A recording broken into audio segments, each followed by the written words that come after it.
Hey, what is up, faithful? It is Thursday, April 21st, 2022. This is your second episode of that Niner Live podcast. I am your host, Ron E. Niner. We are live on Twitter and YouTube. Got a jam packed agenda today, but first, let me introduce you to my panel. Let me start by introducing you to Flying Ryan, the host of the Red and Gold 24/7. My boy Money Mav, co-host of Convo with Mav and Cato, also the co-host of the Red and Gold 24/7. My boy TJ at Izzy now, newly established nickname, co-host with me on that Niner Life podcast. And I want to be like Mike. What's up, Mikey from Anaheim? How you doing Cheers, today, everyone. fellas? What's up? What's up? What's going on? How's the day What's going? up, fellas? Nothing much. First day. What are we gonna talk about today? There's nothing going on. There's absolutely nothing to talk about today, so we're just going to go It ahead has and been wing a it. slow news week for the 49ers, I think. You know, We I can was call it. looking That's forward the show, to right, talking guys? about. I was looking forward to talking about Toure this week, but so much for that, huh? Right? I was actually looking forward to the draft, but let's go ahead and just pump the brakes real quick, see what we got going on. But let's go ahead and kick it off with news and headlines real quick. Let's just cover a couple of some of the headlines. If you didn't catch it, the new USFL kicked off Saturday night in a historic simulcast on Fox and NBC, delivering a projected 3 million viewers across the network and their streaming platforms. So if you're bored and you miss football, don't forget to catch the USFL. They got really cool views. They use drones. I actually enjoyed it. In other news, and we'll get to this later as well, Debo Samuel is not expected to participate in the on-field offseason program on April 19th. That was 2 days ago. Debo, of course, is seeking a new contract per no other than Adam Schefter. I can't believe I'm quoting Adam Schefter, but I am. Also, officially, we are 1 week away from the NFL draft. Starts April 28th through April 30th in Las Vegas, Nevada. Something to be excited about as well. Jaquan Brisker from Penn State visited the 49ers. He was in for a pre-draft visit per rap sheet Ian Rappaport. And they also hosted UNC running back Ty Chandler. Javon Kinlaw posted videos updating us on his recovery. We'll talk about that as well a little bit later on in the show. And today we had news, I believe. ESPN Nick Wagner reported that Vice President of Player Personnel Ethan Wall has an offer from GM Trent Baalke. I believe he took it. And the Jacksonville Jaguars to become assistant general manager. Looks like we've lost our player personnel, Ethan, vice president of player personnel. But let's just jump right in, fellas, and let's talk and get into the meat and potatoes. So, as we've already been made aware, the Debo situation and the plot thickens. Earlier this week, I believe it was yesterday, Jeff Darlington reported he just spoke to wide receiver Debo Samuel, and he told him that he asked the 49ers to trade him. He did not want to discuss specific reasons behind his request, but he has indeed let the 49ers know his desire to leave the organization. So, with that being our first topic, what is going on with Debo? TJ, since we haven't chatted much, kick us off, brother. First, where were you when the news broke? And tell me how you felt about it. Well, I was home getting ready to take my daughter to a doctor's appointment, and I got the breaking news alert on my phone. So, had about 20 minutes, popped on NFL Network to see, if they had anything worth saying. And it was still just breaking at that time. Um, kind of went back and forth on it, but after basically having 2 days to kind of take everything in. I wish I knew why he's requesting the trade, but from everything that I've seen and read, it sounds like he requested it a week ago, and it's just coming out now. And so honestly, I'm still optimistic that he's going to be a 49er this year. I think it's just kind of getting at that ugly stage of negotiations. But I would just really like to know where this has come from, because, you know, he wore it as a badge of honor playing that wide back position last year. And he was the one who came up with the name for it. And then all of a sudden, from what you're hearing in reports, he doesn't want to do that anymore. And you know, reports the last couple seasons where he was so close with Kyle Shanahan. So this really just seems kind of out of nowhere. You know, I really wish we would hear something from Debo rather than a random Instagram post that gets deleted like an hour later. But yeah, I was on the cliff a couple days ago, but now I've kind of talked myself down, and I'm optimistic that a deal is going to get done. I just think it's getting ugly. And I heard the Kittle situation was similar, where he demanded where he asked for a trade last year. But that all happened behind the scenes. We're just seeing it play out, you know, in front of everyone. So, well, I mean, I hope it gets better, because it looks like it's getting worse before it gets better. Ryan, how do you feel about it, bro? What are your thoughts?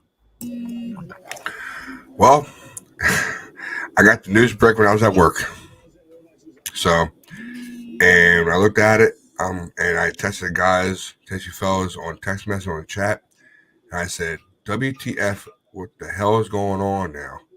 And first thing I thought to myself, oh boy, now is this for real or what? And the only thing I thought to myself was, pray God's not real. But the guys were chatting, even Mikey was looking on there, Ron, Drew, all you guys were looking on there, and I haven't got a chance to look at Twitter that day, so I didn't know what the hell was going on. So I was saying to myself, please be not real. Hope it's not real. I don't want to lose him, but we might have to. I mean, dude, so I was actually out in the desert, like you guys know, and I didn't get any reception. I didn't get the news until I got back in, and it was actually Chris DeFrancesco from the Gold Rush podcast who texted me and was like, Debo's gone. And as soon as I got that text message, like, I was sick to my stomach. I was like, no way. But Mikey, Mav, I know we talked a little bit about it yesterday. We made a couple of points. I guess it was a production meeting, whatever you want to call it. But a day later, I'm going to ask you guys this. How do you feel about it now? Mav, I know you were talking about his contract. So give me your thoughts, man. Let's talk a little bit about that Christian Kirk contract you were just talking about right before we went live. Me or Mav? Mav. I think Mav's on mute. You're on mute, buddy. You hear me now? All right. Yeah. You hear me now? There you go. All right, cool. Now the question to that whole scenario was, had Christian Kirk not be the first to get that contract, would Debo have taken that 19? And my response to that is, I don't believe so. I believe he would at least push for 22.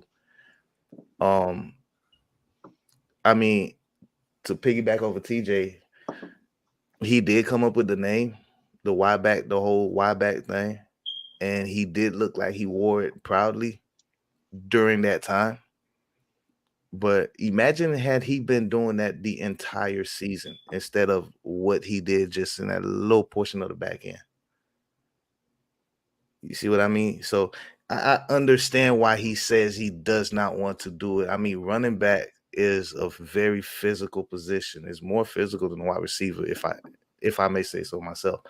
And you take a lot more punishment than a wide receiver. And as I said earlier in the text message, I really believe that the league needs to come up with some kind of hybrid position for all these other different type of players you want to start bringing in. Like Kittle, for example, I was asked this question about Kittle before he got paid with the way he was used. How should we pay him? That was the first thing that came out my mouth was, okay, well, he's a hybrid tight end, or he's a hybrid of a player. He does more than just what a traditional tight end is supposed to be doing. So you look at Deebo Samuel, who is an outstanding player, an elite player, but he is not the only player. You see what I mean? So he does have a talent that puts him in a whole different bracket and not just classify him as a wide receiver. That's on him. If he feel like that's a curse with them, that's a beautiful curse to have, if in my opinion, to be able to be utilized in more ways than just one. But if you sit back and look at this contract that he's asking for, when it comes to next year, it's both Bosa and Deebo contract will look like chump change. Let's just be honest. So, Yeah, Mike? I mean, I agree with that. Mike, let me ask you this. I know we've been chatting. Yeah. Probably we chat all the time, so I know exactly where you stand with this. But I'm going to ask you again, though. What do you really think his reasoning is? Because I think he's come out and there's been reports that he's I guess he's kind of homesick. He wants to be closer to his family. I've heard some rumors about state taxes, which I don't believe. Like Mav indicated just right now, it was about his usage. Something just seems weird, though. It's off. Like he's not embracing how he was used. What do you think the real reason is? Like, what do you think's behind it? I truly believe it comes down to his mentality. And I think he feels he was really disrespected. I know it's been brought up that now it's coming out that Kittle had a similar situation, but it was all handled behind the scenes. You place Kittle and Deebo next to each other, they handle things very differently. So I know the reports have been coming out a couple hours ago that the initial offer is $18 million. He had a number in his head. They gave him that offer, and I think his gut reaction was like, "You kidding me?" He's like, "I did so much for this team. That offer is a joke, in my opinion." So I think this is coming out to disrespect, and I think all the other scenarios are just the media trying to spin a new narrative. I think wanting to be closer to home. There's no professional athlete I've ever heard of that's denied a contract of this magnitude because they want to be in a certain location. It just makes no sense. You don't have to live in California full time. You can come live here for the season. That's it.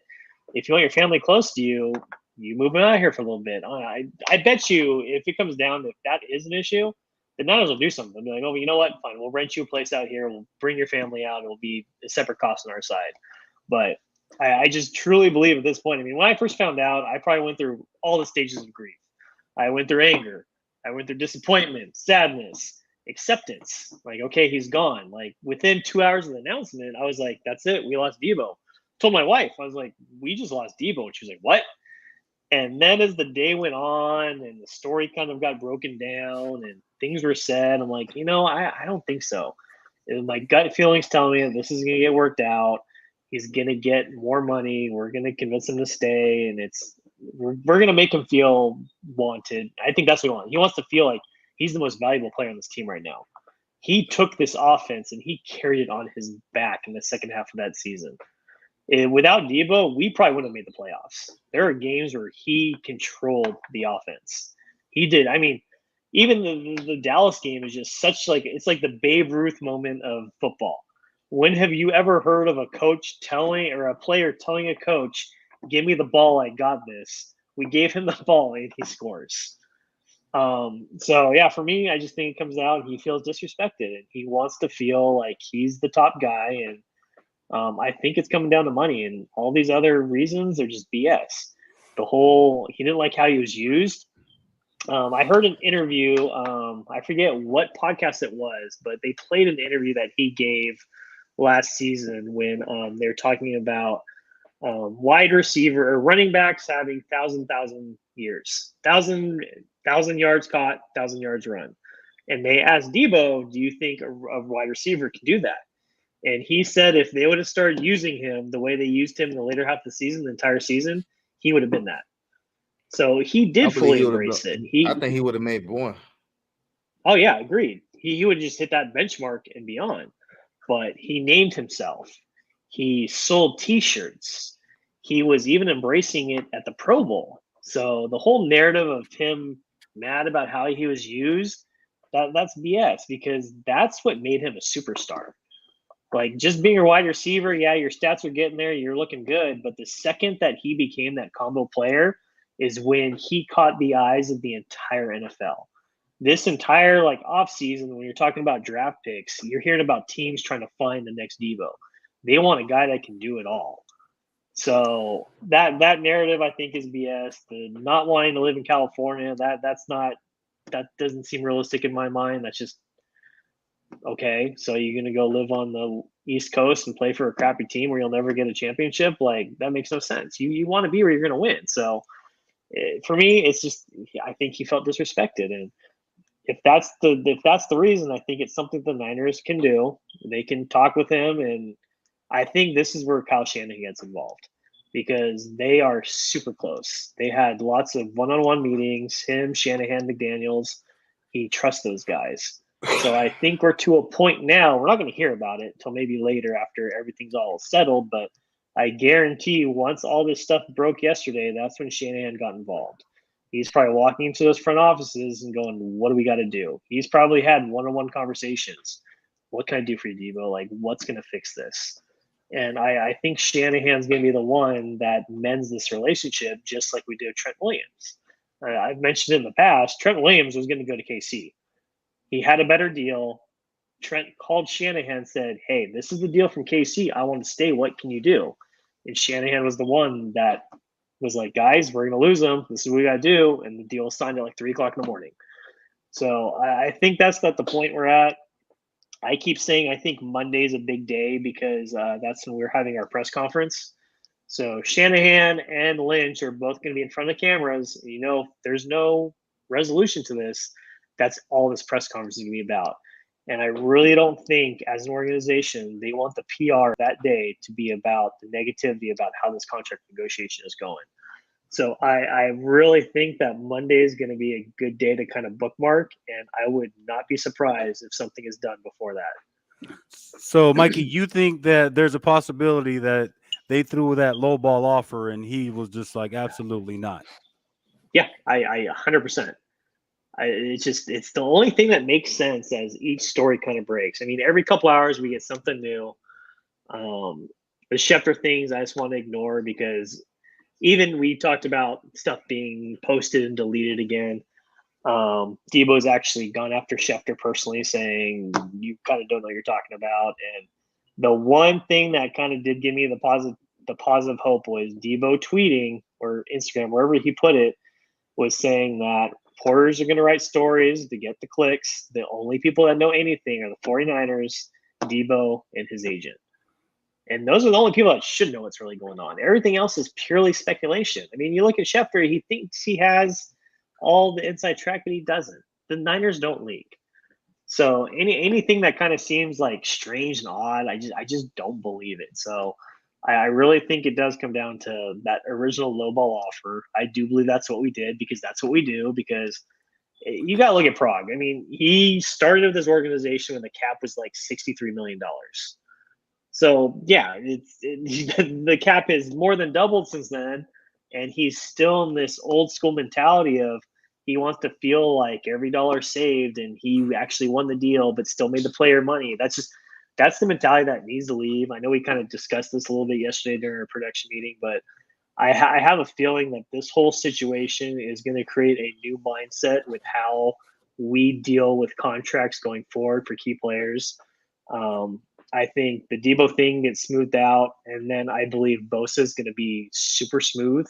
So then we kind of have two positivities going into the next off season when it comes to more players that need to be extended, like say Ayuk, because Ayuk will be up next year.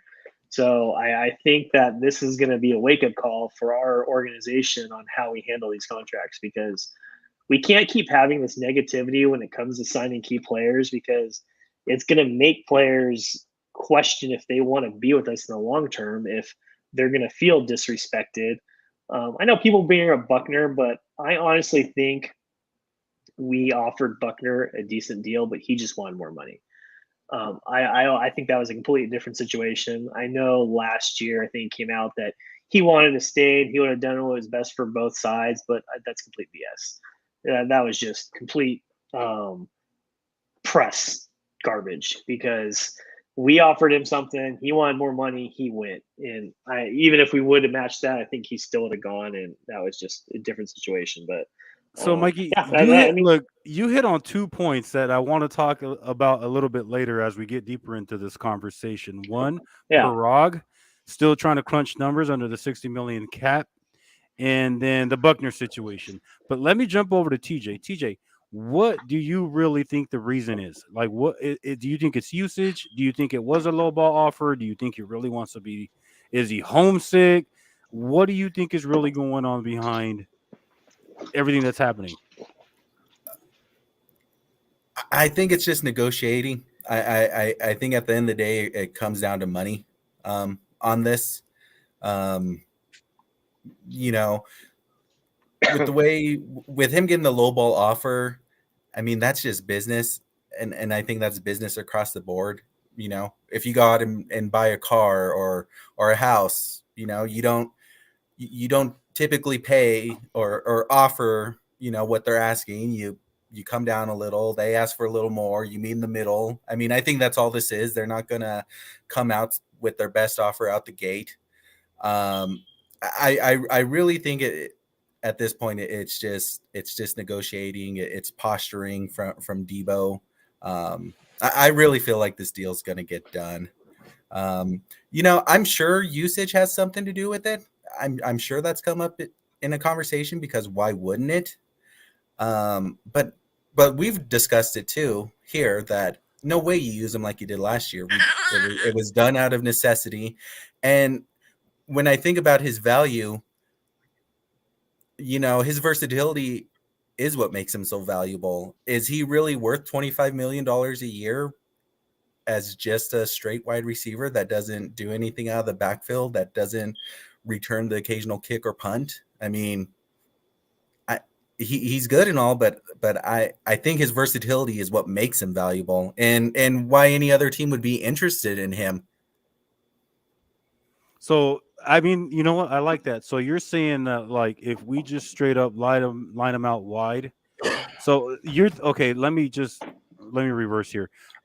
You're saying his versatility is what's going to get him to that 25 or whatever number he's asking for, versus just strictly being a wide receiver.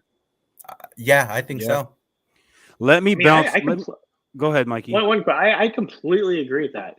I mean, as a lot of analysts have gone on since this is happening, kind of like talking about the situation. As a wide receiver, he hasn't proven that worth, just strictly as a wide receiver. It's that versatility and hybrid playing that he's done. He wants to complain about usage. I guarantee if we trade him, any other team that gets him, that's what they're going to want to do with him, because that's what caught everybody's eyes. It wasn't him being a wide receiver that was opening people's eyes. It was like, wow, this guy can do a little bit of everything. He even threw for a touchdown last year. This guy is just a hybrid athlete. He's one of a kind, and he is different in this league. Because remember, I asked the question, did he create a new position?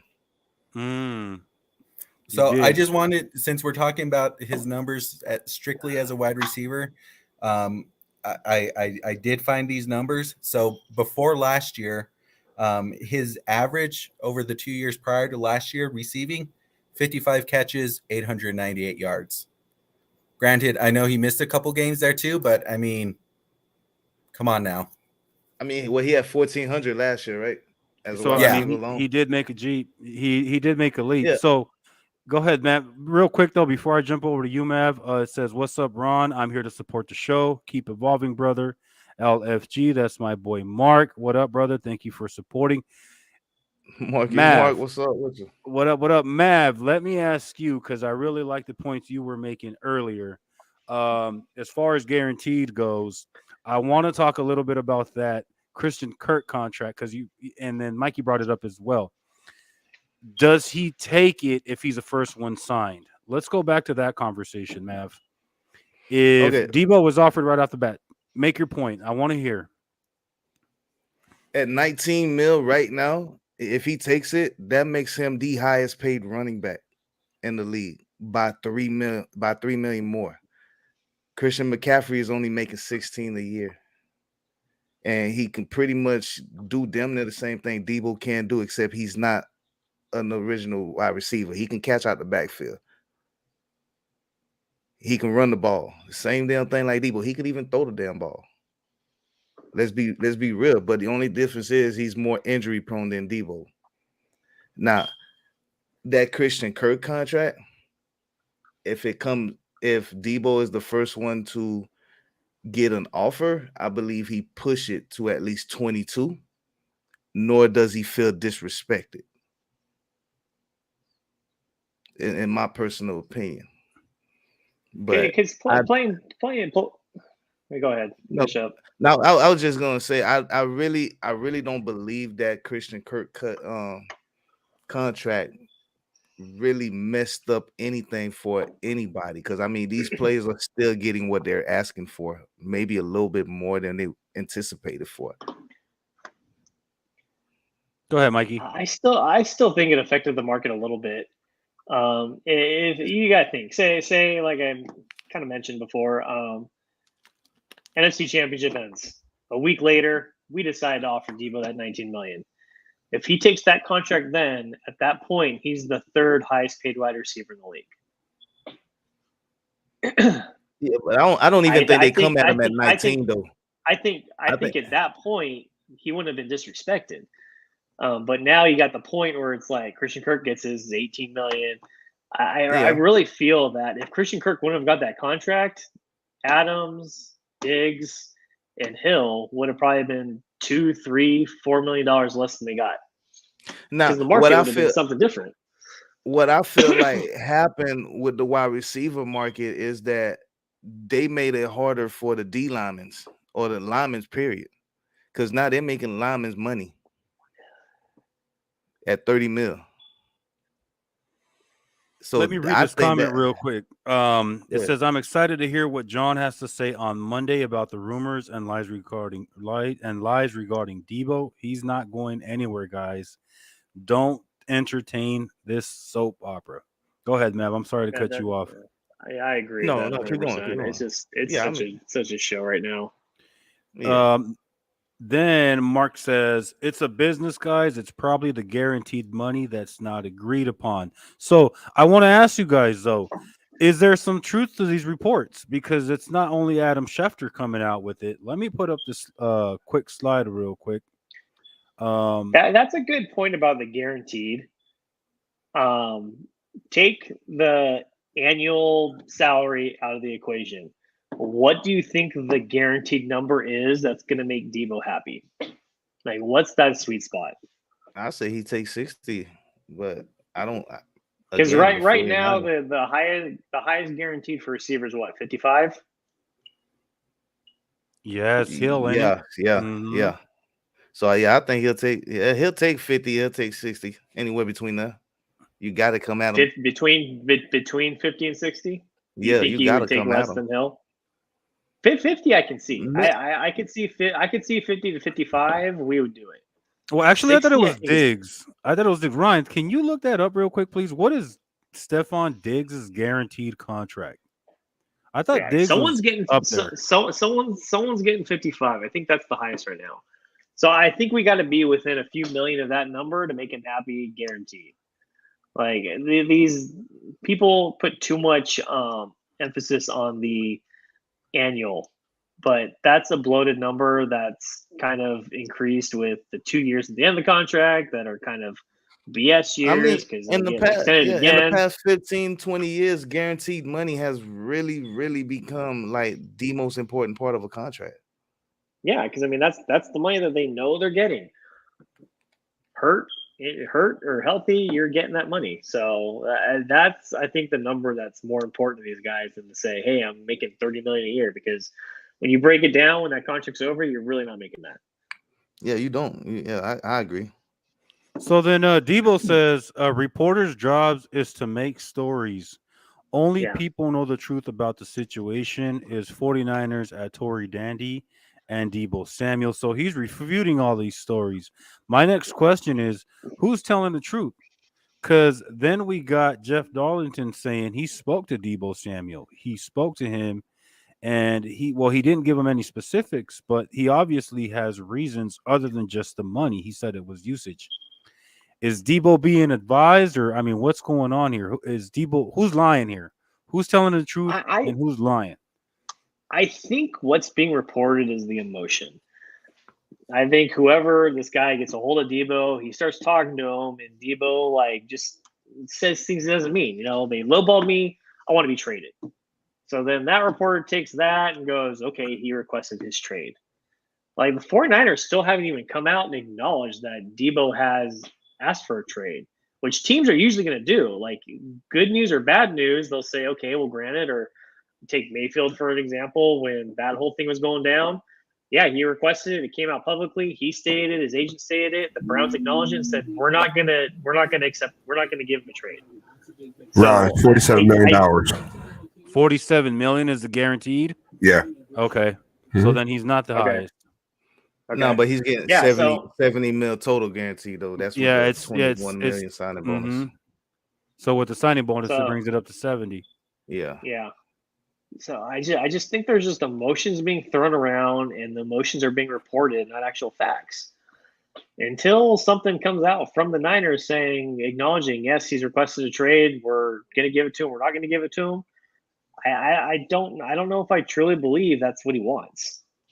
And it just something was spoken out in emotion. You get mad, you just say something you don't agree with or you don't mean, and it gets reported. Altogether, Stephon Diggs is making 24.5 mil a year. That's a good number. See, why can't Debo get that number, Mav? That's the contract Hey, I'm stuck on. Like, give I, that I man that mean, money. I said by 22, 23. I think he would have took that if that would have came his way first before Christian. I'm just being honest here. That's just the way I see it. So TJ, let me ask you, who do we blame, man? Who's at fault here with all this mess? So let me just set it up here real quickly. Are the 49ers just dragging their feet with all our all pro players? Is this causing an issue? Should we change the way we do business with our all pros? Or does Debo have a cutthroat agent who is obviously advising, because I mean he just got his award, just got paid. He has him, DK Metcalf is under him, and he has AJ Brown. Is this the new norm for the way you negotiate now? Like, who do we blame here for this mess? I got a good one for this. Yeah, you know that's tough. You know, I think we've all been fans of the Niners long enough, and in particular this regime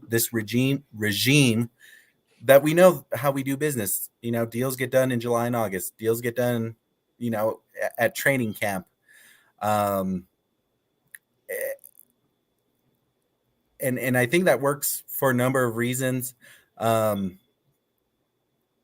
So you know, a couple of weeks ago, I had said that, you know, when Debo scrubbed the 49ers off his Instagram and did all that stuff, that was him, you know, being the squeaky wheel, saying, hey, pay attention to me, let's get something done.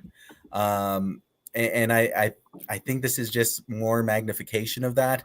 You know, like I said before, I'd really like to hear something from Debo, because I've even read reports saying that his brother, when his brother had come out and said that he wanted traded, that, you know, he wasn't supposed to come out and say that. And that's why that post had got deleted. Yeah, it's just, I just think everything's playing out in front of everyone rather than behind the scenes. I really don't think this is anything new to the 49ers or other franchises in regards to his agent. Yeah, I'm sure he's pushing this because it is something that Ward locked down that deal, and then he's got 2 other wide receiver candidates that are pulling the same thing with their franchises. So What up, Drew? So here's where I'm at. So like it used to be where like your agent would tell you like shut the hell up, don't say anything, stay off social media, be quiet, don't answer any questions, let me handle the contract talks. Now it seems like this is purposely being done. It's like, no, we're gonna make noise. Go out there, scrub all your damn social media accounts. Let's put pressure on the organization. And this is what we're going to do. So, I mean, is this the new norm? Go ahead, Mikey. I hate it. It's agents. It's agents 100%. Who heard of Tory Dandy before this year?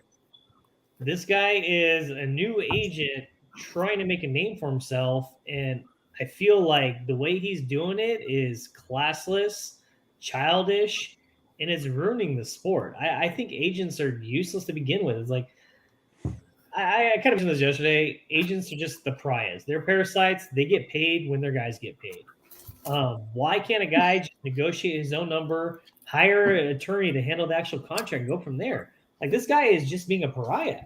He's having all his guys go the negative way, and it's pissing me off. Like, this Tory Dandy guy has become one of my least favorite people in the NFL right now because it's about to get worse. Like, you think Debo is bad. I think each one is going to get increasingly worse as he goes down his client list.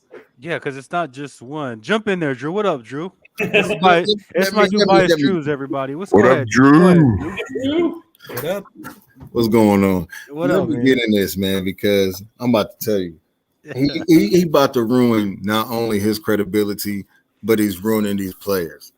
He's changing these players to divas to a guy who's not touching the field. You making it about money when you watch half of these guys came out, and before you came, it was about the sport. Before you came, it was about just getting on the team and getting to the field. Now, even with this Debo contract, Debo was all up for signing the contract. Everybody remember he was like, okay, Debo's asking 25 mil. Okay, no matter what, he knew he was happy to get a contract. Funny how things change when this guy gets Denzel Ward's contract, and then all of a sudden, boom, now Debo wants to sit out. Boom, A.J. Brown wants to sit out. Boom, DK wants to like, yo, what? He was like, because I got him a good contract, why can't I get my other guys a good contract? Why can't you just get them a contract? How about that? That's what your agent job is to get them on a team with a good pay. They was getting a good pay. You got greedy because, as I told y'all yesterday, I don't get paid unless you get paid. And when he seen that he got him a big contract and he got his cut out of it, he was like, I can get more money if I can get them all this type of contract. Bro, you're not the player. You're not the player. You're going to mess them up because you're making them look bad. You're going to mess yourself up because then people are going to see that you messed them up, and then they're going to like, yo, I don't want to mess with this guy. He only cares about one thing. He got greedy. He seen he can do something, made one good move, and now this is your claim to fame is I got him 100 this. I can do this for all of y'all. But you just took that away from them of being players because now you made them divas to the point other teams are going to look at it like, oh, wow. And nobody's really going to want to deal with that because they think that's what they're going to get from anybody now because of their agent. The sad thing is, I know those guys tell them you guys have all the leverage. They don't. These guys are. Yep, that's exactly what they tell them. Guess what? It's up to you. You're the player. They want you. Yeah, you got the leverage. You can hold out. You can do this. You can't.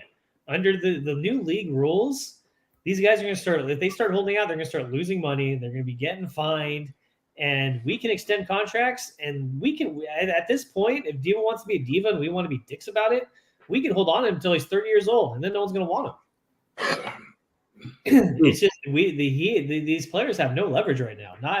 What you don't understand, technically, you still got a year under contract, my guy. You got a year under contract. What you gonna do? Sit out? Yeah, and if he sits Oh, out, I'm gonna hold out. Yeah, Guess if- what? if- You don't got that. You got rookie contract money. You don't got that Yep. money to hold out. So you Exactly. go ahead, sit your butt down on that bench. And when And- you missed a couple games and they say fine for this game, fine for this, you're like, hey, I'm coming Yeah. back. I play. And as then part you of know, that CBA, if he sits out the whole year, that does nothing. He Right. plays under that Yeah. year next year. So and there then the really year isn't that much leverage. and He's then just the kicking year the after bucket down that, the road. the year after that, he's a restricted free agent. So, I mean, the Niners aren't going to do that. We're not that kind of team. But if push comes to shove, we're the ones with the leverage, not the player. And like from if the reporting's to be believed that he asked for the trade a week ago, I think if there was real movement and real interest from the Niners to trade him, he'd be gone. It was like when the Tyreek Hill thing broke. All of a sudden you heard breaking news, Tyreek Hill choosing between the Jets and the Dolphins, and then 20 minutes later he was traded, and that was the first you heard of it. Literally. Yeah, And then- so he asked for it a week ago. He's still here. That's where I'm confident that he's not going anywhere. That they're just playing hardball. They're measuring different parts of their anatomy right now Yeah. to get the best deal. I think altogether the whole trade talk is all his agent. This is why. You was all gung ho to return to the team. We seen all your posts, we seen everything, right? Like I said, the Denzel stuff gets done. Then you hear these trade talks. Then you hear his deal not getting done. Then you hear they're not trying to pay him what he wants. That was a tactic that was done by him, even with his brother involved. That was all a tactic. Say you're going to get a trade, because when you say that, and like I said, the draft is coming up and everybody's been talking, the draft, your best bet was, like we talked about, I talked with Matt and I talked with Ron and them yesterday, your insecurity. You made your agent, not even you, because you was confident first. Your agent made you feel insecure that you could get replaced by another receiver. So what your tactic was is to say, bluff. Let me call trade, because they're not going to want to lose me. We'll get a contract done faster before the draft. For what? They're going to get a contract done. Lynch told you in the beginning, Deebo, Bosa, here to stay for a long time. You let an agent who get in your head because he money hungry and he want to make a move quick. Like Mike said, this is a new agent, first of all. He just young, money. That's all he sees is dollar signs. You ain't even a person, really. He ain't worried about you. He ain't worried about, oh man, guess what? Now they cut me and I'm trying to figure out what to do. Or now, something messes up and he's like, well, now he just gonna go look for another player. I mean, And he done messed it up. That's all the tactic. Hey, tell your brother you're going he knows something about a trade, and then you're gonna recant it. No, ain't no trade. But then you're gonna come back and say, hey, he wants a trade. They're like, come on, man, this ain't nothing but agent talk. And that's all to get a hurry up contract. Hurry up, get the deal done. Pay me what I want because I'm threatening trade.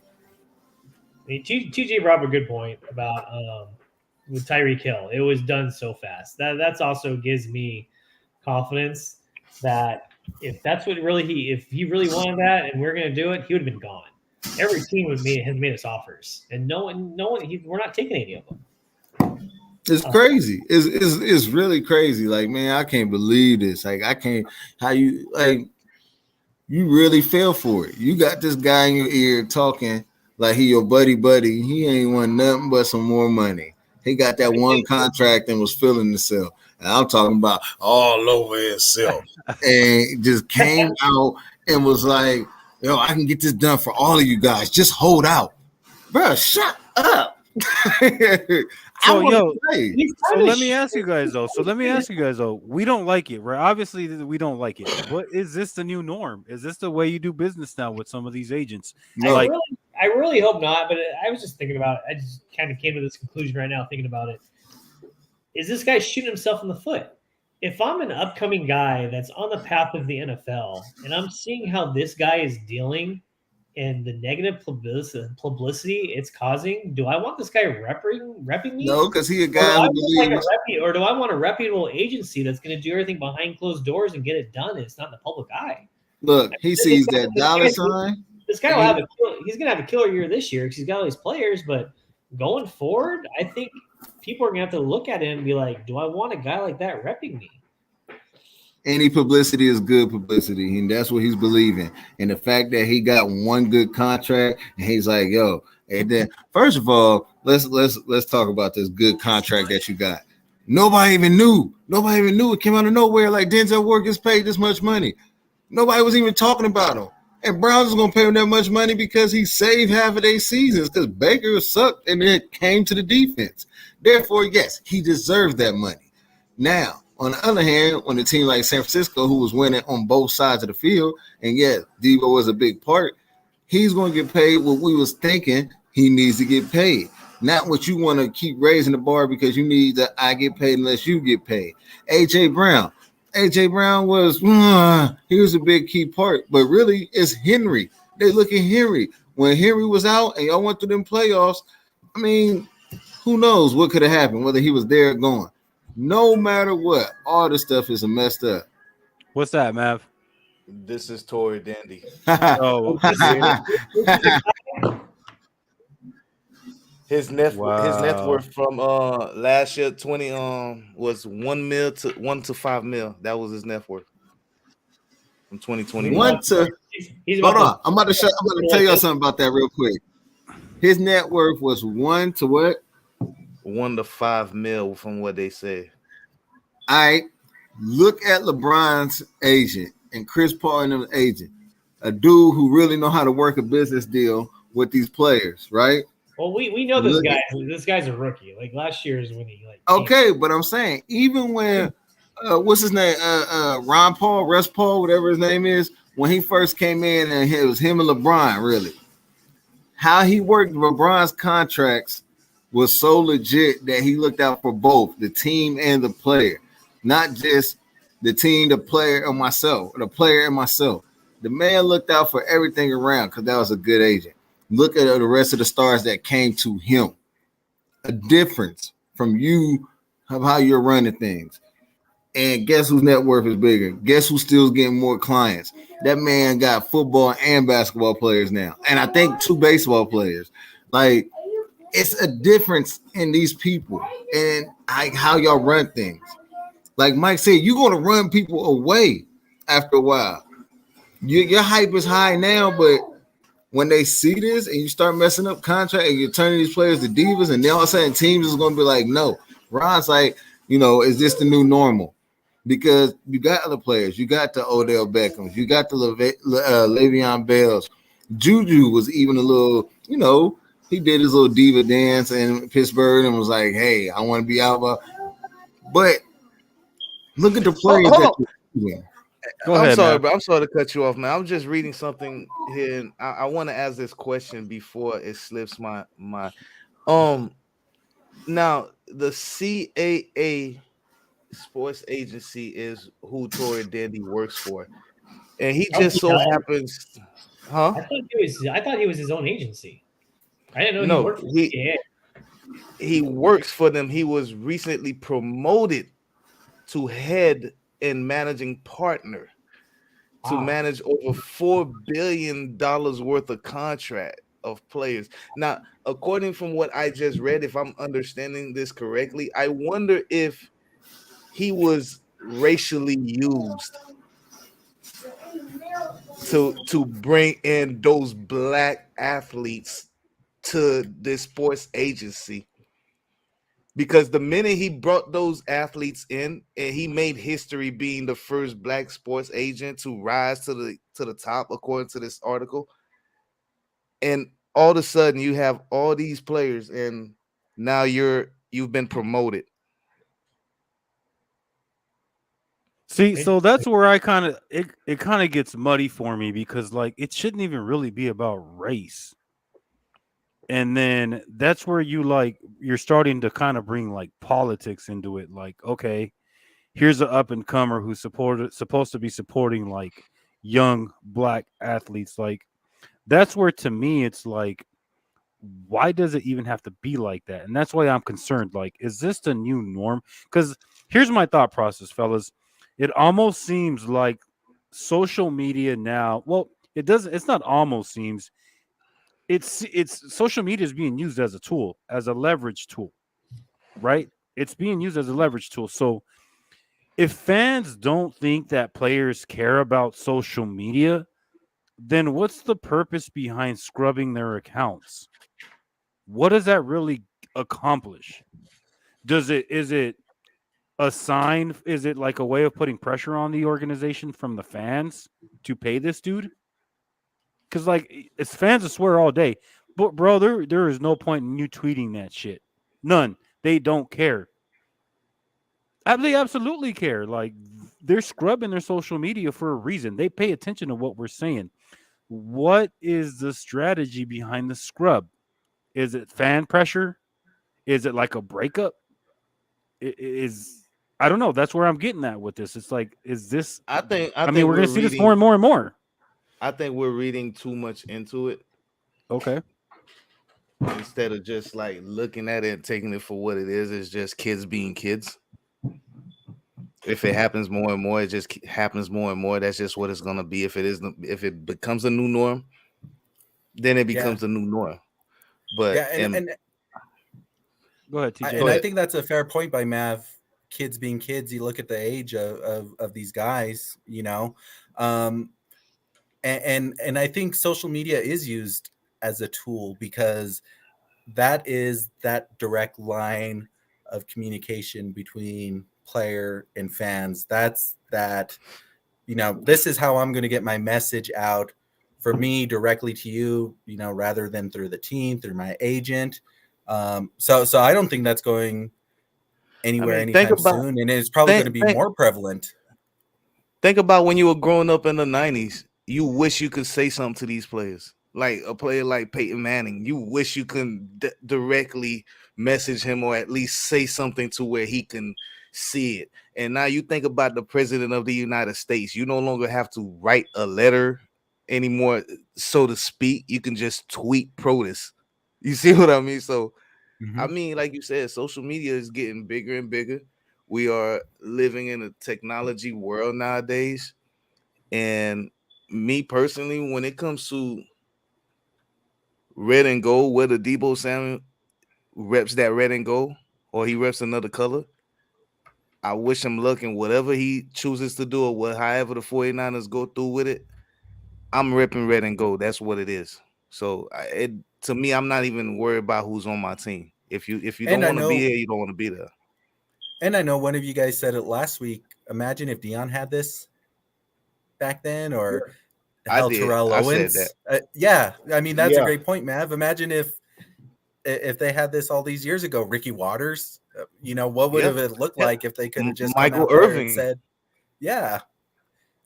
So it's not going anywhere. The social media part of it's not. It's such a different age that we live in now. I mean, we talk about quarterback controversies. Can you imagine the Montana Young saga with social media involved?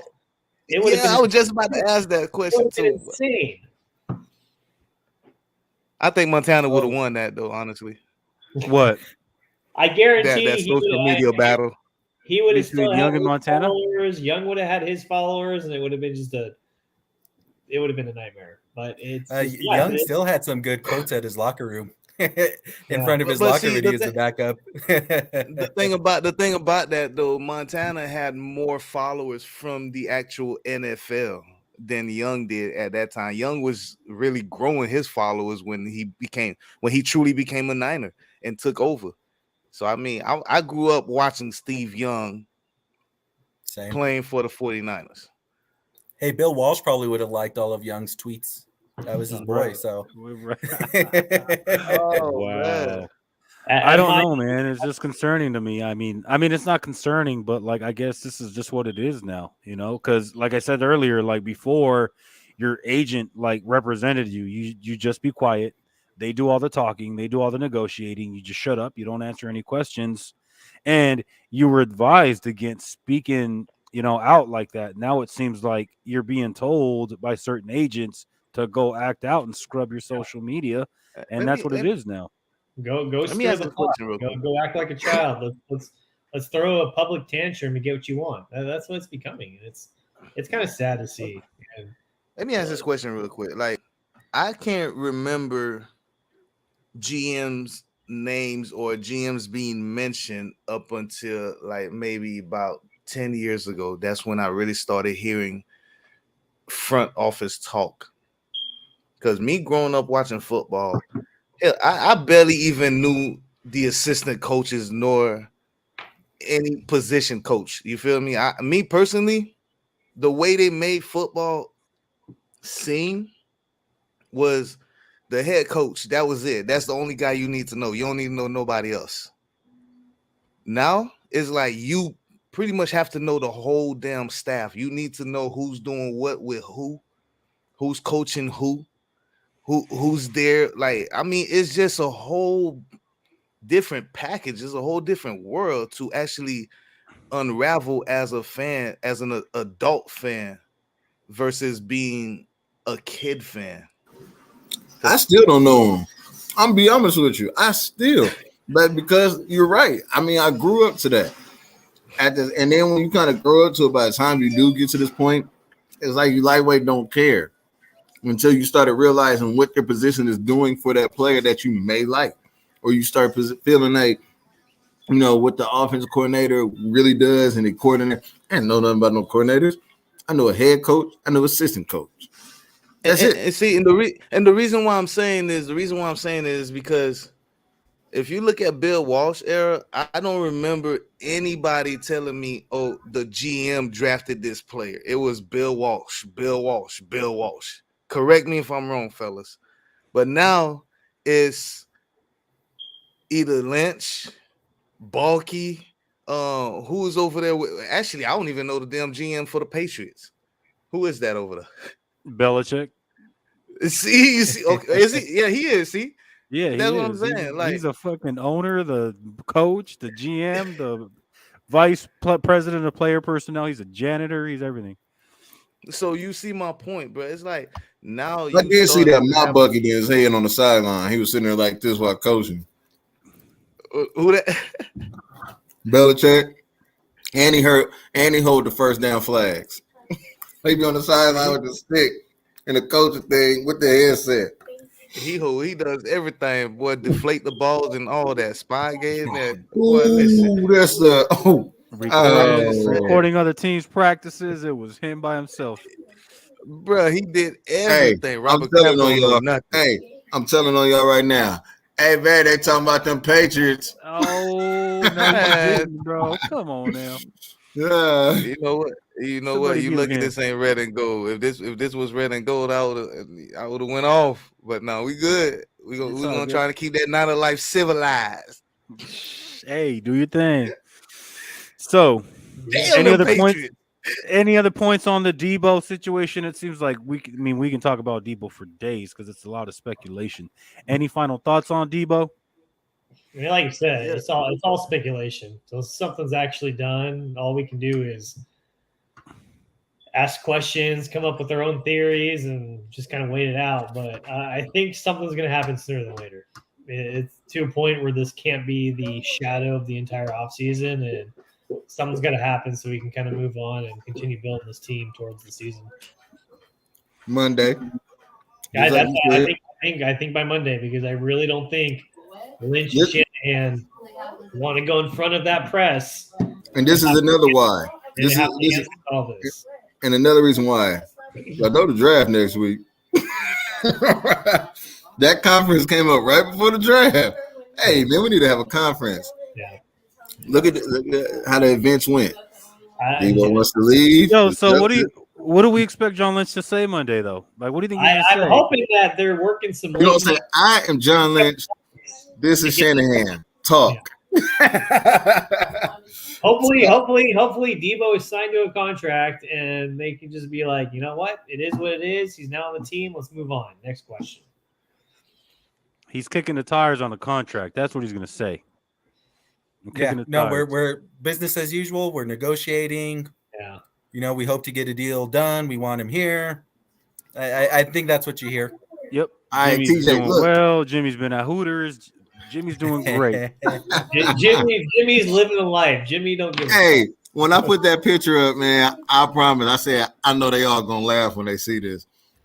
I seen it and I just started dying like, boy, it's always something with you, Jimmy. You always around some type of. Have you guys heard any of the interviews he was giving today? No, I have not. I heard a clip from one saying he thought Debo was going to get his money and that he needed it. That's all I heard today from There was Jimmy. one about that, and then they also asked him about like the whole Trey Lance situation. Of course, he was like very PR about, humbled about it, but he also made a little comment going, I wouldn't want anyone else to go through the year that I went through, kind of thing, and it's still kind of tough. Well, man, you had a good year. You was at Hooters. That shoulder look good to me. Hold on, Hey. Roberto, what kind of year did he really have? I mean, dude. No, well, he's talking about like the year having like you have your backup, like Yeah, your- but he wasn't breathing down his neck though. You're breathing. Oh, the way he looked at, like you look over and you're like, that's my replacement. Like this is the last year I'm here. Dude, everybody, okay. I've heard a lot of people talk so much talking about had Trey Lance played any better in that Arizona game, he would have taken over.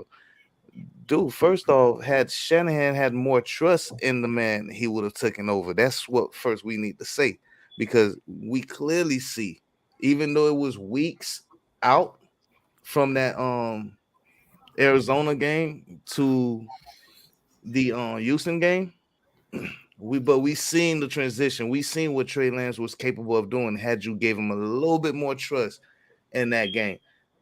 And that's when I really felt like Jimmy would have been okay. Now the fans are really calling for Lance.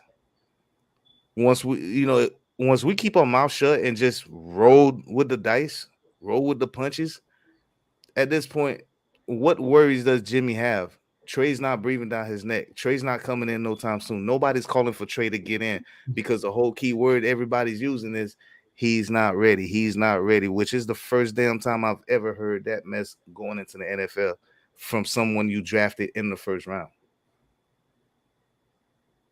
Man, you ain't lying. I thought that was just me. I promise to goodness when I heard that, like, yo, for somebody y'all gave the house for kind of 2 first rounds, second round, and then y'all get him in there and say he's not ready to play yet. Yeah, he is. Y'all did everything for him. Y'all did all this to get him. Yeah, he is. What's going on here? He's not ready to play. And another thing, another thing that got me was when I heard this from other 49ers fans. Oh, it takes at least 2 years to learn the Shanahan system. Bro, first off, it's a simple as system when you look at it. It honestly is. Any smart player can pick up on that system. When Jimmy first came to the Niners, he did not know damn thing about that system. After 4 years, he still looked like he didn't know nothing about that damn system. But his first 5 games was flawless. Why? Because he ain't had to worry about no damn system. He went in, did his thing. He had the coach's trust. He had the GM's trust. He still has the GM's trust. So, to me, using the word "not ready," I felt like was an insult to Trey Lance. I don't know. I mean, I think I'm speechless on the whole Jimmy thing because, like, at this point, I'm just like, Debo's talking about getting traded, and here we are still with Jimmy on the roster. So, if only we had like 25, 26 million somewhere on this roster. Right. If we only had the money to dig out under the mattress somewhere. So let's move over into our next topic, Phyllis, because I'm curious to know what you guys think. Let's talk about Javon Kinlaw. So he posted a video last week. It was similar to the McGlinchey's video in the same workout. His post ACL surgery. Kyle Shanahan has said that this is the healthiest the 49ers have seen Kinlaw. We haven't heard that before from Kyle, have we? So, question to you guys. Are you guys buying or are you guys selling Javon Kinlaw this year? I say go in. I was gonna say give him one more. I'm hoping. 19 pounds. I want to see how explosive he is now. Go ahead, TJ. Finish your thought, TJ. I had high hopes for this guy when he came out of the draft. That year of the draft, this was the one guy I wanted after we had traded Brinston Buckner. What the heck am I saying? DeForest Buckner. This was the guy I wanted. So I had high hopes for this guy. He hasn't really done much since he's been here. So fingers crossed that we get that production that we're hoping from him, that he's falls into that Eric Armstead, DeForest Buckner bucket rather than the Solomon Thomas bucket. I mean, how many of you guys were like me, where year in, year out, you're like, well, this is a year that Solomon puts it together, and 2 years in, it kind of feels that way. So hopefully he figures it out this year, because we really need him with Jones packing up and going to Denver. So Look, dude. So he's been in the league 2 years. He played 14 games his rookie year, missed 2 games, and then he played 4 games last year. Mav, are you buying or selling Javon Kinlaw? I mean, I'm always selling any injury-prone players. So it's just I gotta see what he does this year. I mean, I see how much he weighs, 319. I want to see how explosive he's gotten, or if it's still the same thing. If it's still the same thing, dude, I mean, I'm sticking with the selling, but because ACL, that's not an easy injury to come back from at all. he doesn't look that big, does he? He Well, doesn't look 319 to me. He doesn't 319? really. Mm-mm. He looked like he lost some weight, but I think that's part of the rehab, just like McGlinchey. I mean, should we have known that when we drafted him? He had knee. I think everybody in the league knew it, but us. Dude, we are notorious for drafting injury-prone players, bro. So that did not surprise me that we drafted him. You didn't get no boos from me because I already know my Niners, but it doesn't matter. We see something in this guy. That's what it is. Mikey, you buying or selling Kinlaw? I don't know. I mean, What you drinking over there, Mikey? What you drinking over there? We've got some whiskey going on, but we've been down this road so many times with so many different players. It's just so hard to like have faith that's going to work out this time. But I mean, the video is he's looking good. People have commented on how he's looking good. Because was it just ACL, or was he the one that had like his whole like knee like cleaned up? I think he it had was his a knee combination cleaned of up. both. Yeah. So I mean, they were Injury very prone, confident. man. 2 years in, bro. Come on, I mean, let's be honest, Mike. You on the same fence with me right now. I am. I'm on the fence, but it's. I mean, what are we gonna do? We've got him. He's gonna play this year, so let's just. Hey, he might have that breakout. We'll see. Listen, it don't matter. It don't matter. We've been down this road with so many different players. It's Exactly. hard. It's hard. Can they limit his snaps, or would they limit his snap? Well, then again, he's still on a rookie contract. But I think they got enough guys to rotate. I mean, that's what they do on the D line is rotate guys in and out. And we got Hurst this year, another injury-prone guy. Reddick. You know, I don't know if we're gonna kick in any of our defensive ends this year like we did Arden Key last year. Maybe Hyder kicks in on pass rushing downs. It's just having that guy for the first 2 downs, you know. But I mean, That's a what lot we of need. rotation, man. That's too much. That's too much rotation in the package, though. Like you're trying to confuse the offense, but then you end up confusing yourself. Let me ask you guys: does he play the full season? Does he play the full season? How many games does he? How many games does he miss? How many games does he play? Whichever one's easier. How many games does he miss? How many games has he missed in total? So he missed 13 last year, and he missed 2 his rookie year. So how many games he's played in total? 18 games. That's just one season. Yeah, in a game, a season in the playoff. I'm sticking with 7. I say he missed by seven games. I'm sticking with that. 7 If- games. If he gets injured, dude, he missed 13. You said You know, I think it's hard to bet on the guy. I'm going to be optimistic and say 12 to 14 games. Fingers that crossed. he missed. No, that he plays. That he plays. Oh, Does he You know, have? it's hard to take the over when you look at It it. Listen, I mean, as like, long dude. as we don't have no more Jared McKinnon, Jalen Hurd type situations, don't be keeping these dudes forever when they hurt because you think they got potential. If he don't come back and he ain't healed, this is a one and done. This is it. You Bro, we got him for Syracuse. 2 more years, though. He's a first-round pick. So we got to deal with this cat for 2 more years, bro. He will be a first round at least if you cannot do your thing. hold on. Who said we gotta deal with him for 2 more years, man? I Let's mean, take shit, that- Exactly. He's on his rookie contract. So We hold we on, can hold on. trade. We can Hold on, trade. hold on. Let's Trade not him. let's not worry about the next 2 years. Let's see if he gets through this year. And maybe he's positive, and we're like, yeah, we got him for another 2 years. But we're already talking like, oh, we still got another 2 years after this. I mean, what if he does come back and he's a Okay, beast? We're all labeled So on a bus. let's talk. Let me ask this question. God forbid he gets injured this year. Now he go into next season. He got 1 year left.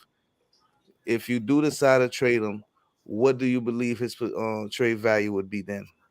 You've seen this guy play for 3 years, and within all 3 years he's been injured every year, and it's been a number of weeks.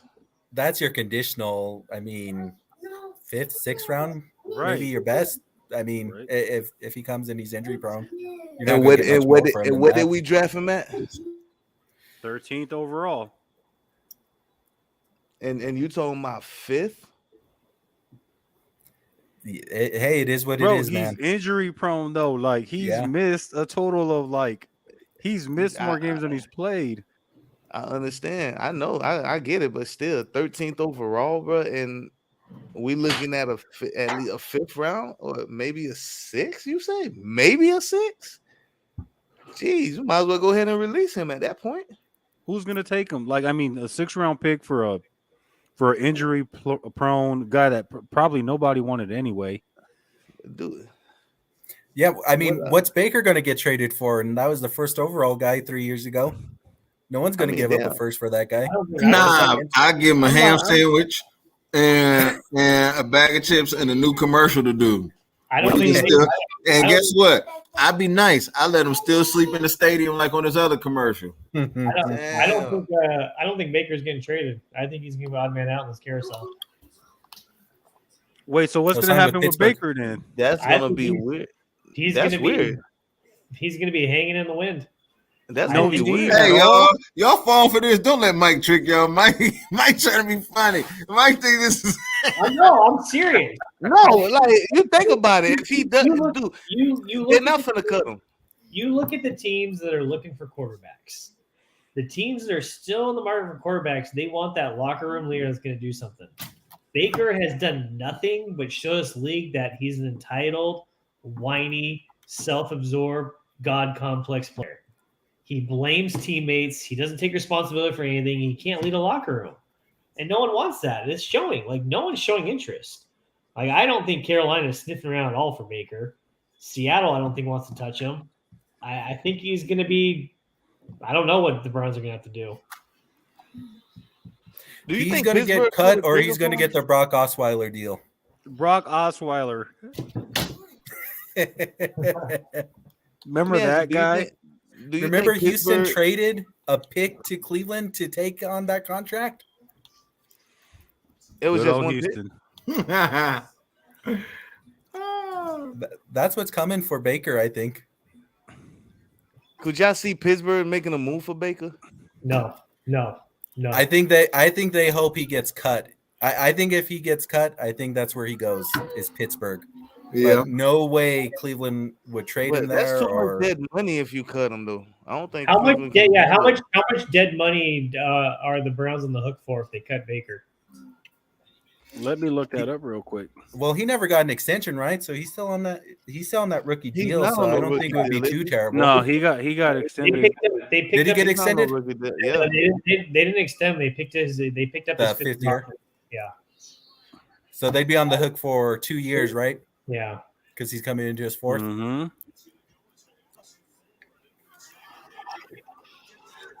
Whoa. Because I The think that's what cap it hit. comes down to. 18.8 would be the cap hit. Yeah, they're not cutting him. They can't afford that, can they? Nope. And no one's going to take that. One, they're not going to want to give up picks. And two, First of all, they can't afford it because they wanted to pay Mr. Deshaun Watson so much. Then they wanted to turn around and pay Mr. Denzel Willard so much. They can't afford nothing. I'm telling you, the Browns are going to be trash. They're not. It's going to be. Karma's going to bite them. It's going to be a fun thing to watch. Oh yeah, they're gonna regret that money usage. They're gonna regret everything they did. You saying they're gonna be trash like it's something new? Oh yeah, that's true. Hey, technically, Cleveland's going to Cleveland. Yeah, Cleveland. There you go. There is a word on the street though that someone on this panel is a Browns fan. y'all gonna watch your mouth. Watch your mouth. Low key. Wow. Wow. I don't know who they talking about. No, I'm not saying names. We'll let them out themselves on here. Eventually Technically, it'll happen. you know, Browns. He's was just good a Watson couple fan, years that's ago. Yeah, Jim Brown. All right, fellas, let's wrap it up on Kinlaw. So we're not sold on Kinlaw. Let's jump into some fun stuff here because I want to get your guys' thoughts. So the 49ers went into the offseason with 30 unrestricted free agents. 30. So they had a lot of work to do. Up above us, you're going to see players who will not return. Trenton Cannon, Tom Compton. I mean, you guys can see the list, right? Yeah. All right. Hey, did you add the new one for today? Which is? We lost what's his name? The dude with the safety. He got the long dreads. Marcel Harris went to yeah. the Jets. Yeah, I didn't add that one. Marcel Harris left today. So will not return. Trenton Cannon, Tom Compton, Richie James, DJ Jones, Arden Key went to the Jags. Mostert, Trent Sherfield, Kentavious Street, Laken Tomlinson, and K1 Williams. Which one of these players were you most surprised to see leave? Y'all know my pick, man. I was saying it every time.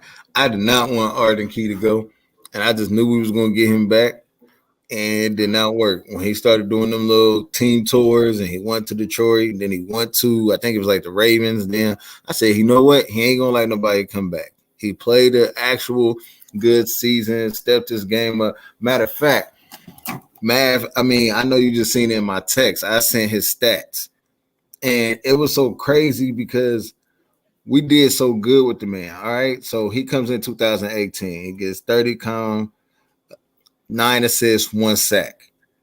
This is with Raiders. Comes back the next year. 1 assist, tackle, 2 sacks. Comes back with the next year with Raiders. 0 sacks.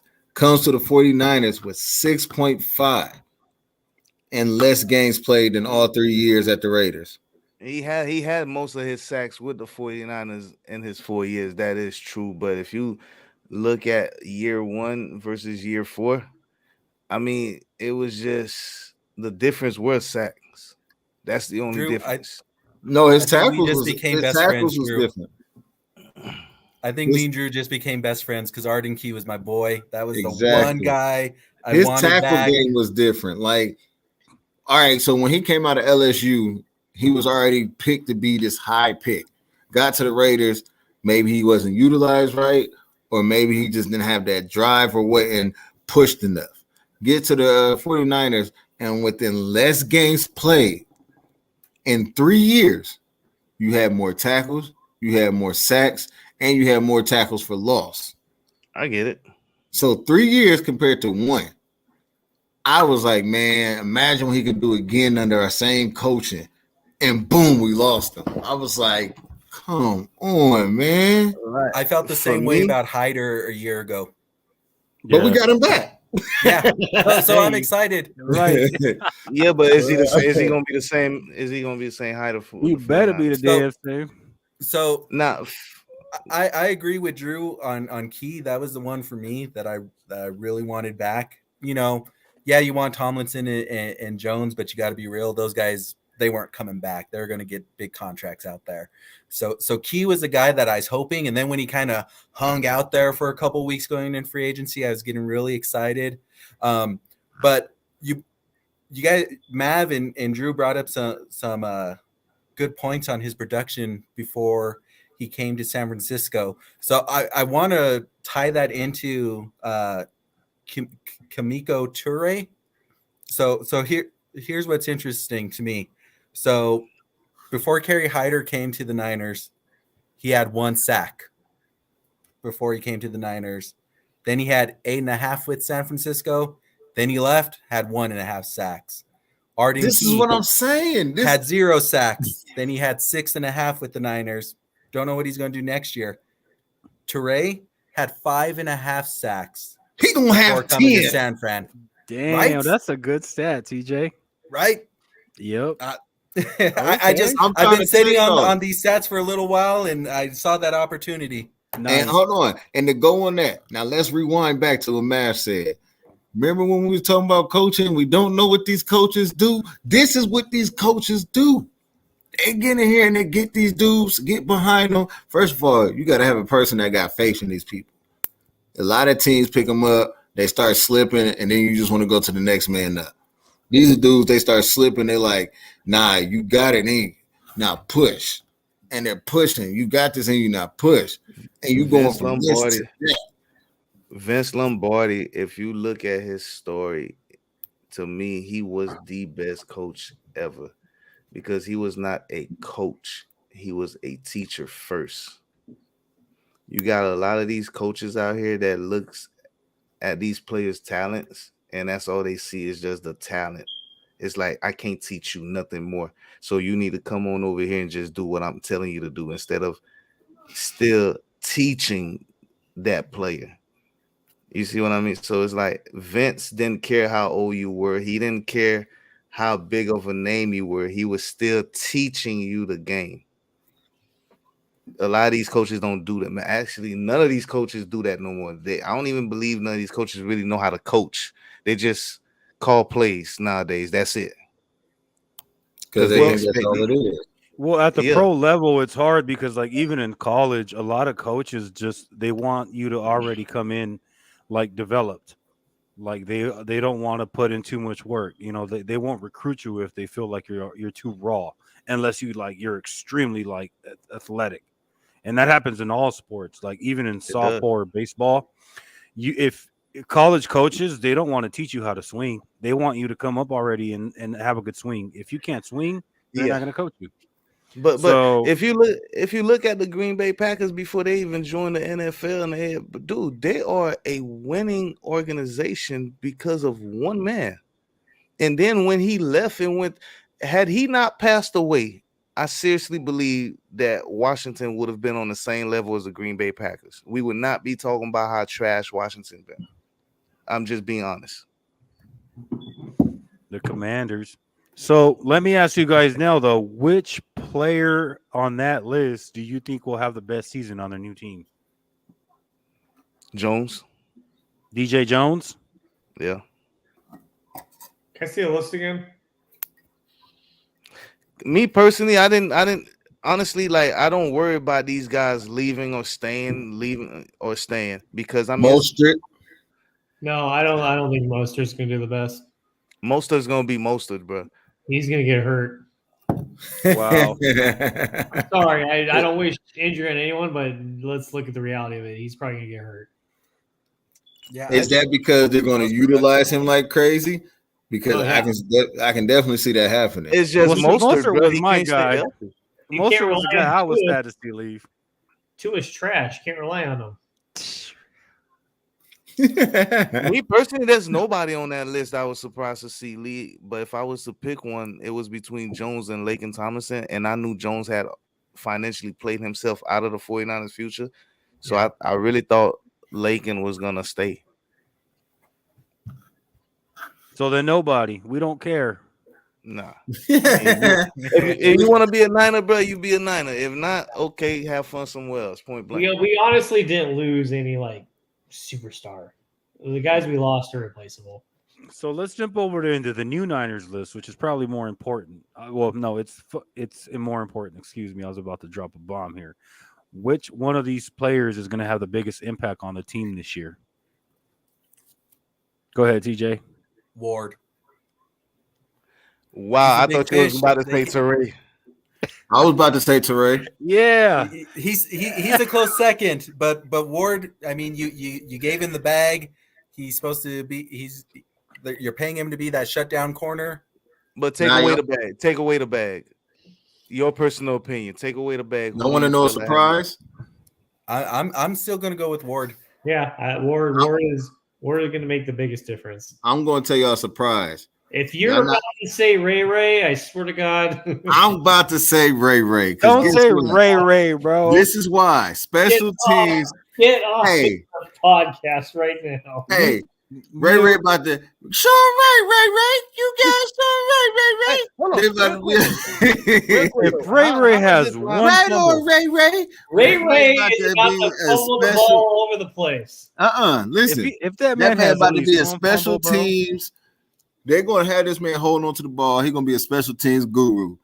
If they do it right and he keeps everything he does and they teach this man to hold on to the ball, he's going to be just like what's dude from the Bears. He ain't going to be just like him, but he can be at that potential. Nah, I know the return man. I thought Oren. Ooh. Oh, I thought Oren Burke came from Devin the Colts. Hester? I don't know why. There you go. Thank you. Oh. Devin TJ, Hester let me was ask you, TJ. Let me ask you this: you be the tiebreaker on this one. Can you coach somebody out of fumbling? Like, if you're a fumbler, can you be coached not to fumble anymore? You ain't see Little Giants? They put glue on his hands. Guess what? He gonna have those special glue hands on the glove. Stick them. I think it's tough, man. I mean, because you even look at AP always struggled with bro. fumbles, and he never really outgrew it. But let me ask though, how big was his hands? Because I mean, most fumbles occur from like players with small hands that can't really. No, bro. You're supposed to hold that ball like this, Right. You Don't you remember in high you school a if you running back, fumbled and bro. you had to walk around? Oh, with I that know ball how. all I week? mean, I know how to hold that, but I mean, dude, like if my hand couldn't grab it like I needed to, then I had to figure out a way to. I had to bust it. Pretty much, Jerome Bettis that damn thing and hold it to my chest. That stopped me from committing a lot of fumbles too. I mean, I know if I could do it, if I can control the amount of fumbles that I commit on the field at a professional level, I believe that you can be taught how to minimize it. So hold up. TJ said Ward, right? Yep. And I thought he was going to say Teray, but he said nah. What about Kerry Hyder? You think Kerry Hyder comes back and has a phenomenal year? Oh, he will. I mean, all the guys we bring back on defense. Hyder, I think, is going to be great. Teray, I'm really excited for Teray. When it was announced that he was visiting the facility, I was a big proponent of that one. I was like, that's going to be Arden Key all over again. So Teray and Bosa. Yeah, and then Ward. Now I'm eager to see how this linebacker core is going to look with Oren Burke and Warner back there. Who's the third with them? Well, I don't think Burks is going to start because we got Warner, we got Shire, and then we still got Greenlaw. And then we got Flanagan Foles. So I think Burks is going to be like fighting with Flanagan Foles. But Greenlaw was mentioned in a couple of trade packages as well. So I don't think the trust is there. I hope not, because Shire got injured, and then it's a steep fall off. I mean, I don't know too much about Burks, but I mean, hopefully. But that would be Shire's what, second, third year? Yeah, third. And so I mean, I don't know. I think Oren Burke probably takes that, bro. And we run a lot of two linebacker sets, more two linebacker sets than three. Yeah. I mean, I see a better rotation in the linebacker core than anywhere else on that field. So we're saying we're all agreeing that Ray McLeod is not going to be an All-Pro this year. Yeah. Nah. Hey, No. he could be an All-Pro. But you know what? he's The gonna Browns- he's the Browns- really the I really Browns- feel like he's gonna help that special team a little bit better than what it was last year though. Exactly. Thank you, man. Yep. And I think he is going to have his fair share of explosive plays on the offensive side of the ball. Yeah, and that's what we need. I mean, yeah, he got his fumble issues, but if we let that concern us, then it's gonna overshadow what he was brought in to do. Agreed. Let's move over to the next stat, guys. So, on the side of us here, actually, we have team stats and rankings. This is only going to set us up for our next topic. We have league rank in offense, league rank in defense. So, I brought the stat up yesterday to the guys that we were chatting with. So, in passing, we were 29th in attempts. We were ranked 12th in yards. We were ranked 14th in passing touchdowns. We were 14th in interceptions. If you move over to the rushing column, we were 5th in attempts. We all know we run the ball. Am I looking at this right, bro? Only 5 touchdowns, rushing touchdowns. No, we was No, ranked that's number the 5 in rank. touchdowns. These are just team stats and No. rank. 22. Oh, okay. I was finna Yeah, say. 22. Yep. Hey, he was confused. Like, wait a second. No, because look, if you look on the touchdown, it says 5 in the That's league the rank. offense. So our team stats are at the top right here. Can you guys see my mouse? No. Nah, we Okay. can't see the mouse. All right. So then rushing the opponent, that's the opponent stat below. So in rushing touchdowns, we were ranked 5th. In rushing yards, we were 7th. And then yard average, we were 16th. So leading us to our next topic, insert Anthony Lynn. So he was a Chargers coach from 2017 to 2020. He was offensive coordinator last year. And obviously, he's the assistant head coach and running backs coach this year. So if we look at his coaching record, regular season, he was 33-32. He was 1-1 in the postseason. And he was 34-33 overall. Let's look at his stats. This is his overall stats. We're only obviously going to look at the offense because he's obviously just the running backs coach. So when he was with the Chargers, let's look at his passing offense. In 2017, he was ranked 4th in yards. He was ranked 11th in 2018. They were ranked 10th in 2019. They were ranked 9th in 2020. And as an offensive coordinator in Detroit, they were ranked 22. This is passing offense. Let's move over to rushing. In rushing attempts in 2017, he was ranked 19th. In 2018, he was ranked 19th. In 2019, they were ranked 28th. And then 2020, he was ranked 9th, so he had a better year. In yards, 24th in 2017. He was ranked 15th in 2018. He was ranked 28th in rushing in 2019. 2020, he was ranked 18th. And then last year with the Lions, he was ranked in 19th. So this sets me up for our next question.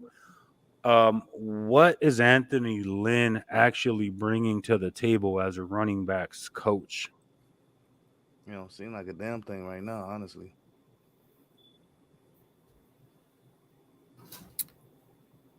And what we were ranked what? 5th?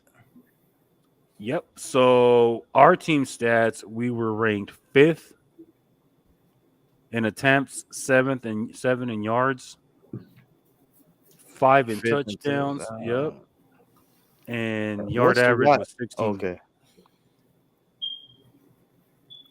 So Personally, I like what he brings to the team as a running backs coach. I don't know if y'all watch Hard Knocks, but I mean, when you look at those rankings versus that one for us, do you really feel like it's an upgrade at this point? But okay, who are his running backs in that time frame?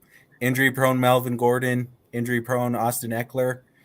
You got Phillip Rivers at quarterback, and then you got Herbert. I mean, But still, is that an excuse though? Those are still big names. yeah, You but, didn't hear the other part. let's He be said real. injury prone. That means they're I not heard that. playing I every heard that. game, and that means they're not consistent. It's injury prone running back. But the thing is, though, you're coaching running backs. You specializing in the running game. That means whoever you put back there needs to keep your running game consistent. And You can't teach certain everybody. ways. You should Right, know that. You can't teach anybody. But I mean, dude, if that's what you're known for, you shouldn't be ranked that damn low, bro. But let's be real about it. He's not going to be calling the offense. He's not going to be calling any plays. Mike McDaniels did it. Kyle Shanahan's going to be calling it. He's going to be there, Monday through Saturday, coaching up the backs. He played running back in the NFL. He's got that experience. And the point I was trying to make in talking about Hard Knocks, and like I said, I don't know if you all watched it or not, but the relationship this guy has with his players, the way he talks to them, he's the type of guy that you want to run through a wall for. Mm-hmm. And I think with him just working with running backs and working on that offensive side of the ball, I really like the signing. I think he's going to be great with us. In your own word, he brings the Vince Lombardi to the team. He brings the teaching instead of the coaching. I think so. I think he is a teacher. A teacher, a motivator. I would take that. If he brings the teaching, I would take that. So let's just something to make note of. Mike McDaniel was that guy. Like, he had the player connections. Like, he was the guy that players like related to. He was a dude that like they were just like connected to. Mike McDaniel was a run game coordinator. All right. Lynn is a running backs coach. So there's a difference. The other thing that you want to make note of about this whole thing is Bobby Turner was a phenomenal running backs coach. He's only out this year due to medical reasons. So he's taking the year off. He may return next year. He may not. So here's where I'm going with this. One, like I asked, why did we really hire Anthony Lynn? Is it a possibility that the 49ers are now in the business of flipping coaches for draft picks? Like they are with Mav stated, like bringing in players and then, whipping them up into shape pretty much, trading them, and then, getting compensation for them. Is this one of those situations with Lynn? I think that plays a part of it. I think, there's just a culture in San Francisco about developing players, developing coaches, developing front office. You can see that in all the guys that are leaving. Ryan's here in a couple of years is probably going to be out there as a hot candidate. He did a couple interviews this year. I think losing Mike McDaniels was probably pretty tough for Shanahan because they were friends since high school. So I think a lot of the Lynn, bringing in Lynn is to have that right-hand man, to have somebody that he could go back and talk to about experience. And I think that's really important for Shanahan, because you look at the Greasy hiring too, and the comments he made about hiring Brian Greasy is he wanted, somebody who's been there, who's been in the trenches, who has that experience on the field. I think it's the same thing for Lynn. And I think that's why he's the assistant head coach, why he has that title. Yeah, because like if you look at his stats, like his running attack never broke top 10. So it makes you kind of wonder, like, what are we really doing with Anthony Lynn? Are the expectations that like he's a head coach next year again? Give him another chance? Right now, if I'm not mistaken, every coach on that Niners staff right now that has been hired is family related. They got a connection with the Shanahans, point blank. Either they've played for him, or they coached under the daddy, or I can't really say anything else. They just got that Shanahan connection. So he's not veering off too far off that leash. It's still pretty much going to be the same damn system that's ran. These guys know the system. They're not bringing anything too different to the game. Turner coached under his dad, and Lynn played under his dad. Good point, Matt. There you go. So it's a connection there. That's what Shanahan does. He's got his trust circle, and he doesn't like to go outside of it. Yeah, he don't. I don't know. It was just a thought because I was just like I was looking into his stats and I was doing some research on Lynn, and I'm like, well, what does he bring to the table? But then I'm like, wait a minute, have we gotten in the business of flipping coaches for draft picks? Now, for that, I kind of agree with you on that one. I feel exactly what you mean because if you think about it, we've been doing it for what, past 2-3 years now. Mm-hmm. We have pretty much set a model into the league. Bring these guys in, 1 year in, send them off, let them get paid. Coaches, bring them in, send them off, we get back picks. It's a money thing right now with the Niners. I mean, look, we lowballing players. It's a money thing with the Niners right now. We're trying to make more money than what we give out. And guys, think about it this way too. Ron pulled up the list of the players we lost, and we all felt the same. Next man up. It's the same thing with coaching. When Saleh got the Jets job, I don't think there's a lot of panic amongst Niner fans. It was all right, next man up. When McDaniels went to Miami, all right, next man up. That's just we're developing them.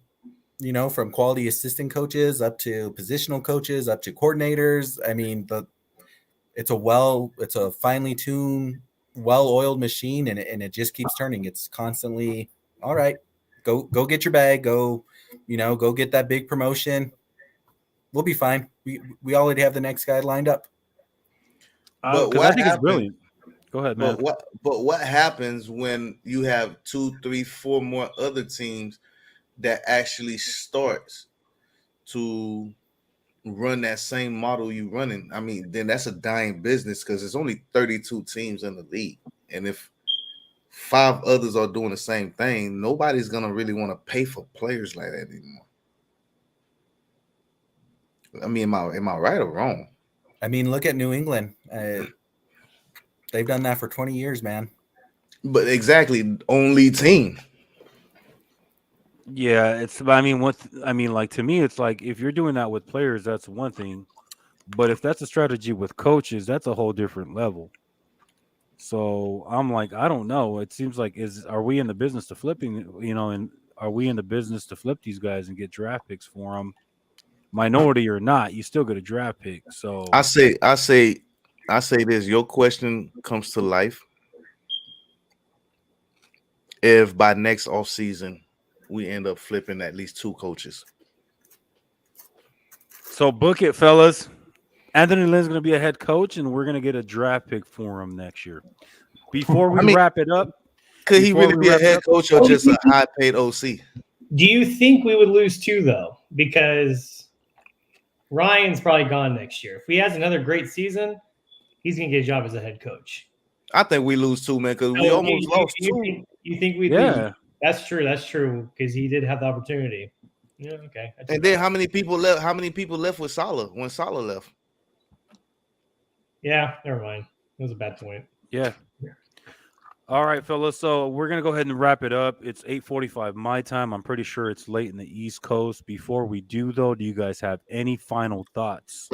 15 minutes away from midnight over here in the East Coast. It's been fun, like always. Love you guys. And we're gonna talk some more Debo, or we're gonna start talking draft. Yes, sir. TJ, what you got? Same, man. This is a blast. Best part of the week. So looking forward to hopefully doing it again next week. Hopefully, a little less talk on Debo, a little more talk on the draft. So quick question. With next Thursday being the draft, what's the plan? I think we need to move it. Right? Yeah. Okay, I just got to my work just in time for this shit. Thank God. Okay. My plan is is that we watch the draft on our respective TVs, and we'll stream our stream together and react to the draft. How's that sound? So we're gonna do a live draft reactions show. Yes, sir, Mikey. Yes, sir. I So wish we basically, could- we'll watch our own TVs and we'll talk to each other about the draft at the same time. Okay. Sounds good. That's good. All right, fellas. Thank you for watching. Last week's episode actually got to about 390 views, so I appreciate it. You don't have to watch now, but you can watch later. Appreciate the support. Remember, it's not just a fan base, it's a community, it's a lifestyle. Go Niners, baby. Have a good night, fellas. Appreciate y'all. Yeah, good night. Good night. Guys. Yeah, guys.